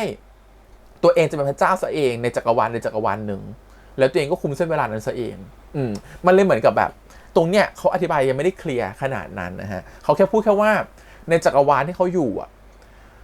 เขาได้ฆ่าพระเจ้าของเขาตายไปแล้วเพราะพระเจ้าอ่ะควบคุมทุกๆอย่างสั่งการทุกๆอย่างแต่เขาทนไม่ได้เขามีพลังมากพอที่จะฆ่าพระเจ้าในดาวของเขาได้แต่การที่พระเจ้าของเขาไม่อยู่แล้วอ่ะทำให้จักรวาลของเขาอ่ะ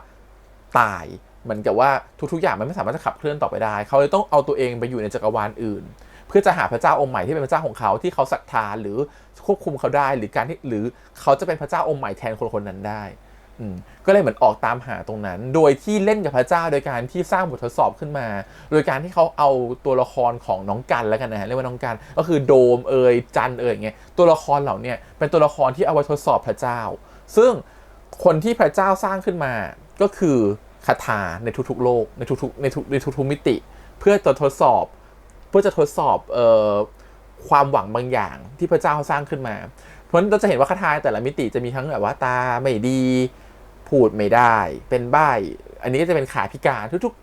ทุกมิติจะมีความแบบพิกลพิการอะไรบางอย่างหนึ่งเพื่อเป็นบททดสอบของชีวิตคล้ายๆเหมือนกับพระเจ้าถูกสร้างเหมือนถ้าใครอ่านพวกไบเบิลหรืออย่างเงี้ยจะเคยดูเรื่องโนอาห์ไหมฮะเหมือนกับว่าพระเจ้าได้ส่งสารมาให้โนอาห์กู้โลกโดยการสร้างเรือโนอาห์นะครับผมแล้วก็พาทุกคนขึ้นเรือโนอาห์หรือพระเจ้า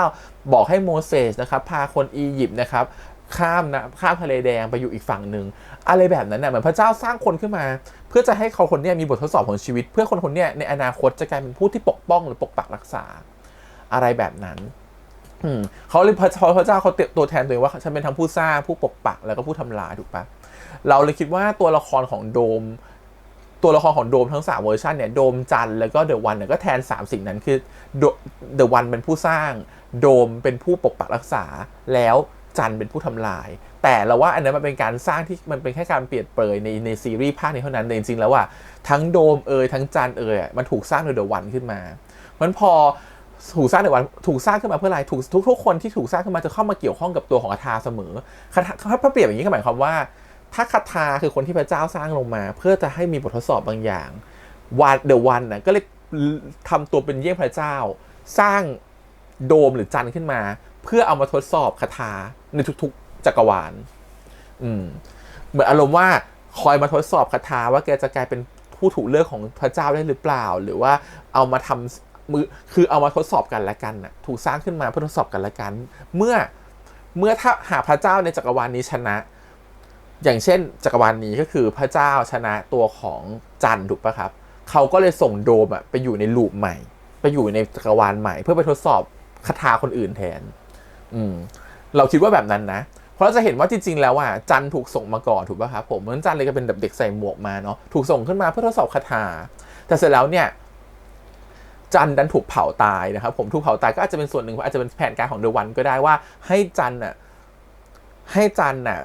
สาบคำสาปเอาไว้ว่าถ้าเขากลับมาแล้วเขาจะทำลายโลกทั้งโลกนี้เพราะการทำลายโลกทั้งโลกนี้ก็หมายความว่าอะไรเหมือนเป็นการที่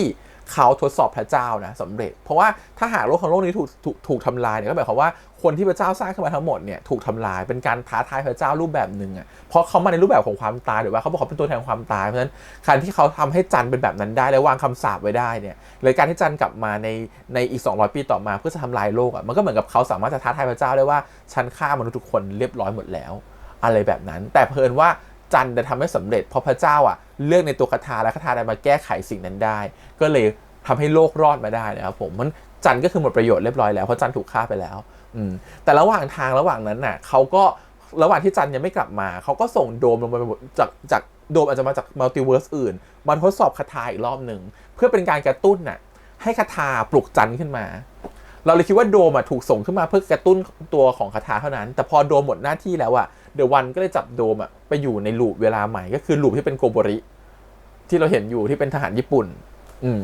เพราะฉะนั้นเราคิดว่าทั้งหมดทั้งมวลเนี่ยไม่ว่าจะเป็นจันหรือโดมอะถูกส่งถูกกำหนดกฎเกณฑ์โดยของเดอะวันทั้งนั้นซึ่งเดอะวันก็คือคนที่กำลังท้าทายพระเจ้าและน่าจะมีพลังที่เท่ากับพระเจ้าเลยก็ได้เพราะว่าถ้าเทียบกับเป็น1 ใน 4จตุรอาชาคือเป็นความตายถูกไหมครับก็น่าจะมีพลังที่เท่ากับพระเจ้าเพราะพระเจ้าส่ง4 คนนี้ขึ้นมาเพื่อทำลายล้างโลกในตามพระคัมภีร์แต่เพื่อนว่าเขาบอกว่า4ตัวของเขาอะถูกส่งไปตามจากคนละจักรวาลกันแต่เพื่อนว่าจักรวาลที่เขาถูกส่งไปอะเขาเลือกที่จะฆ่าพระเจ้าของเขาทิ้งแต่จักรวาลอื่นอาจจะไม่ได้ฆ่าพระเจ้าของเขาทิ้งจักรวาลอื่นจะทำตามที่พระเจ้าสั่งมาว่าให้ทำเช่นเป็นโรคระบาดให้ทำเช่นเป็นเหมือนกับว่าความอดอยากให้เป็นสงครามอะไรก็ว่าไปตามที่พระเจ้ากำหนดลงมาแต่เขาอะเป็นความตายที่เขาไม่ทำตามสิ่งที่พระเจ้ากำหนดแต่เขาเลือกที่จะฆ่าพระเจ้าแทนแล้วก็ท้าทายพระเจ้าในจักรวาลอื่นๆก็นั่นจะเป็นเรื่องที่เรื่องพยายามจะอธิบายแล้วสิ่งที่มันเกิดขึ้นก็คือว่าตอนเนี้ยตัวคาถาเองก็ต้องตามหาโดมในมิติอื่นโดมให้ถูกส่งไปอยู่มิติอื่นเพราะฉะนั้นคาถาก็เจอแล้วก็เตรียมจะดึงเรากลับมาไม่รู้กลับมาได้หรือเปล่านะผมก็ต้องรอดูหน่อยว่าเรื่องราวจะเป็นยังไงคิดว่าต้องมีภาค2แหละหรือต้องมีอะไรต่อเพราะว่าบุญก็ยังไม่ตายแล้วบุญก็มาคุมพิพิธภัณฑ์แทนด้วยนะครับผมเลยไม่รู้ว่าระหว่างนั้นมันเกิดอะไรขึ้นอีกถึงอยู่ดีมาอยู่ในพิพิธภัณฑ์ได้แล้วมาคุมแทนอะไรเงี้ยแล้วเวทมนต์ต่างๆก็ยังมีอยู่เพราะว่าเราต้องอย่างนี้ก่อนคือพลังทั้งหมดที่พวกบุญหรืออะไรได้เนี่ยรับโดยตรงมาจากเดอะวันที่ไม่ต้องพูดอย่างนั้นเพราะว่าจันก็ได้พลังส่วนหนึ่งมาจากเดอะวันเหมือนกันถ้าเราเปรียบเทียบคือพลังสีม่วงคือเดอะวันพลังสีเขียวก็คือพระเจ้าเพราะฉะนั้นมันเป็นการต่อสู้กันของ2 ขั้วพลังอะครับผมเป็นเหมือนกับว่าพระเจ้ากับคนที่เป็นพระเจ้าสร้างแต่ทรยศหักหลังแล้วก็ต้องการทดสอบถ้าเปรียบเทียบง่ายๆก็คือเหมือนกับว่าพระเจ้ากับลูซิเฟอร์ก็คือเหมือนกับแบบเคยเป็น1 ในเทวดาที่พระองค์สร้างขึ้นมาเป็นคนที่พระองค์รักที่สุดเป็นคนที่เหมือนกับว่าเป็นคนที่เขาเคยพูดบอกว่ารูปลักษณ์นี้เป็นรูปลักษณ์ที่พระเจ้ารักที่สุดถูกปะเป็นรูปลักษณ์ที่พระเจ้ารักที่สุดแต่อยู่ดีวันนึงอ่ะก็เลือกที่จะเป็นปฏิปักษ์ต่อพระเจ้าแล้วก็ทำสงครามกับพระเจ้าเราคิดว่ามีความคล้ายๆกันอยู่แบบนั้นนะฮะก็เลยมันน่าจะมีเอาหลายๆเรื่องหลายๆราวหลายๆทฤษฎีมาปนๆกันในเรื่องนี้เรื่องเดียวอย่างเงี้ยเพราะฉะนั้นตอนจบ EP นี้ก็ไม่สามารถจะบอกได้ว่าเรื่องราวมันเคลียร์ได้แบบไหนมันยังมีความค้างคาอยู่ว่าตกลงยังไงแต่ถ้าจะบอกได้ว่าเรื่องทั้งหมดมันเป็นแบบไหนใน EP เนี่ยที่มันเกิดขึ้นต่อ4 EP ก็คือแบบนี้แหละที่เราไม่เข้าใจคือทำไมตัวของคาถาต้องตามหาของอาถรรพ์เพื่อจะมาเก็บเอาไว้หรือว่าจริงๆแล้วก็คือต้องการทำของอาถรรพ์เพื่อจะรอใครสักคนหนึ่งแล้วมีพลังขนาดที่จะสร้างพิพิธภัณฑ์ที่มีเก็บของอาถรรพ์ได้แล้วก็สามารถที่จะมีพลังในการหลบพิพิธภัณฑ์เนี่ยจากสายตาผู้คนได้คือมันต้องมีพลังอะไรมากกว่านี้เข้าใจปะมันถึงทำแบบนั้นได้เราคิดว่าแล้วพลังนั้นมาจากไหนใครเป็นคนสั่งให้ใครเป็นคนมอบให้เรื่องไม่ได้อธิบายประมาณนั้นหรืออธิบายแค่ว่าหรือว่าจริงๆแล้วที่เขาทำทุกอย่างได้ก่อนหน้านี้ทั้งหมดก็คือมาจากพลังของจันทร์ที่ฝากเขาไว้เขาได้ทำสิ่งนั้นได้หรือเปล่าไอ้ตรงนี้มันก็มีอะไรหลายอย่างที่ถ้าเอาจริงๆกับมันหรือว่าตั้งใจดูมันก็จะมีความหลายๆอย่างที่มันเป็นเรื่องน่าสงสัยที่เรื่องไม่ได้บอกเราทั้งหมดไม่รู้เขาจะเฉลยในภาคหน้าหรือเปล่านะแต่มันก็ทำให้เชื่อเลยว่าคนดูหลายคนก็จะงงอันนี้พยายามจะเรียบเรียงหลายอย่างเข้ามาคิดว่าฟังพี่ก็อยากจะแบบยังงงอยู่นะแต่เพราะว่ามันจริงๆมันต้องเขียนอะไรหลายอย่างให้ดูเพราะเวลาพูดบางทีมันอาจจะเข้าใจยากนิดนึงอะไรเงี้ยมันมีความซับซ้อนของมันอยู่โอเคก็คิดว่าเรื่องราวเนี่ยประมาณนี้ที่มาพูดถึงเคมีดีกว่านะครับซีรีส์จบแล้วนะครับพูดถึงเคมี2 คนดีมากเลยเนาะทั้งต่อน้องกันอะไรเงี้ยความรู้สึกคือเขาเล่นกันได้ดีมากๆอย่างหนึ่งต้องชมคือนักแสดงทุกคนในเรื่องนี้ค่อนข้างจะปูดโดดเด่นมากทุกคนเล่นเก่งมากไม่ว่าจะเป็นนักแสดงประกอบนักแสดงหลักคือเล่นกันดีมากต้องชมณนนท์เลยณนนท์เหมือนจะแบบมาเบาๆมาไม่เยอะแต่เอาอยู่นะคือเล่นบทได้ดีมากแล้วเป็นแบบเล่นสลับกับน้องกันก็ได้เป็นการในเวอร์ชันโดมแล้วก็เป็นณนนท์ในเวอร์ชันโดมก็ได้คือแบบเขาเก่งอ่ะเขาเล่นได้อ่ะแล้วคือแบบแป๊บก็สามารถสวิตช์อารมณ์ได้แล้วก็เล่นให้ดูร้ายได้นะครับผมรู้สึกว่าเป็นเดอะวันที่อยู่ในร่างของณนนท์จริงๆเจ๋งมากๆผมรู้สึกคือแบบมันเล่นเหมือนกับต้องตอนซ้อมเหมือนกับว่าต้องมาเล่นให้กันดูแล้วก็เล่นให้เหมือนกันอ่ะคือแบบนั้นอ่ะเจ๋งมากๆแล้วอย่างนึงคือเราชอบความเป็นดรามาติกของมันตรงที่แบบระหว่างความสัมพันธ์ระหว่างตัวของคาถากับจันอะไรเงี้ยมันคือคนที่รักกันคนที่ห่วงหากันเหมือนจะเป็นพี่น้องแต่จริงมันมีความผูกพันมากกว่านั้นอย่างเงี้ยจันก็ไม่อยากจะทำคาถาหรอกแต่มันเป็นความโกรธความโมโหความขี้น้อยใจความอะไรเงี้ยที่สาบคาถาไว้แล้วก็สุดท้ายคือรู้สึกว่าตัวเองก็รู้สึกผิดแหละแต่ทำอะไรไม่ได้แล้วเพราะตัวเองสาบไปแล้วมันเป็นคาถามันเป็นพลังที่ลงไปเรียบร้อยแล้วอะไรเงี้ย สุดท้ายตัวเองก็เลือกที่จะบอกว่าเราก็ชอบเธอนะเราอยู่กับเธอเราอยากจะมีความสุขกับเธอขอให้เธอมีความสุขนะมันเป็นฉากที่ดราม่าพอสมควรแต่ละว่าด้วยความที่นักแสดงเล่นกันเก่งมากมันทำให้อารมณ์มันแบบดูอินจัดมากเงี้ยแต่ถ้าด้วยเนื้อเรื่องมันเข้าใจยากแล้วรู้สึกว่าคนดูอาจจะรู้สึกว่าไม่ได้อินไปกับอารมณ์ขนาดนั้นแต่ถามว่านักแสดงเอาอยู่ไหมเอาอยู่เลยคือเขาเล่นแล้วเขาเข้าใจบทแล้วเขาอินกับมันไงเพราะเขาต้องถูกบรีฟบทมาก่อนว่าบทมันคืออะไรถูกปะแล้วเขาเข้าใจกับความรู้สึกตรงนั้นมากๆเขาก็จะเล่นออกมาได้ดีมากแล้วต้องชมเลยว่าต่อการเล่นดีมากๆนะฮะมันเหมือนกับเข้าไปถึงแบบความรู้สึกของตัวละครจนแบบว่าเข้าใจว่านี่คือการจากไปคือการสูญเสียแต่เขาก็รู้ว่าจันถูกส่งมาเป็นแค่พี่น้องแต่คนที่ถูกส่งมาเป็นคู่เขาก็คือโดมเขาต้องตามหาโดมฉันยังจิ้นต่อนะจ๊ะฉันไม่เลิกพูดเลยก็น่าจะแบบนี้แหละความรู้สึกคือมันก็เลยแบบมีความแบบว่าโมเมนต์ของการตามหาการโมเมนต์ของการรักการโมเมนต์ของการอะไรซึ่งเขาไม่ได้พูดออกมาตรงๆแต่จริงๆแล้วคนดูหลายๆคนสัมผัสได้และรู้ได้มันจะมีความเป็นโรแมนต์หน่อยๆแต่พอดูแล้วก็ไม่ใช่โรแมนต์แล้วแหละมันก็ดูมีความเป็นวายด้วยผสมกันนะครับผมหรือมีความเป็นแบบความรักของผู้ชาย2คนอะไรเงี้ยที่มันแบบว่าเชื่อมโยงถึงกัน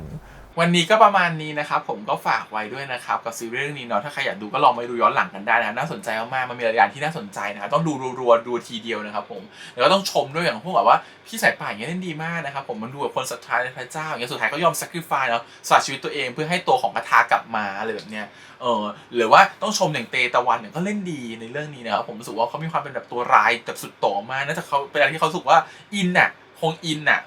หรือว่าเนี่ยคนอินสุดในเรื่องนี้นะไม่ใช่ใครนะเตตะวันกับณนนท์อินมากกับบทอย่างเงี้ยมัลติเวิร์สเวทมนต์คาถานี่ตัวเองชอบอยู่แล้วนะครับผมคิดว่าเขาต้องอินมากๆในตอนที่แสดงเรื่องนี้ก็หวังว่าจะได้เจอพวกเขาใหม่นะครับในซีซั่น2หรือในพาร์ท 2นะครับผมก็คิดว่าคงได้ดูเรื่องนี้ใหม่ก็หวังว่าจะได้เห็นในปีหน้าเนาะ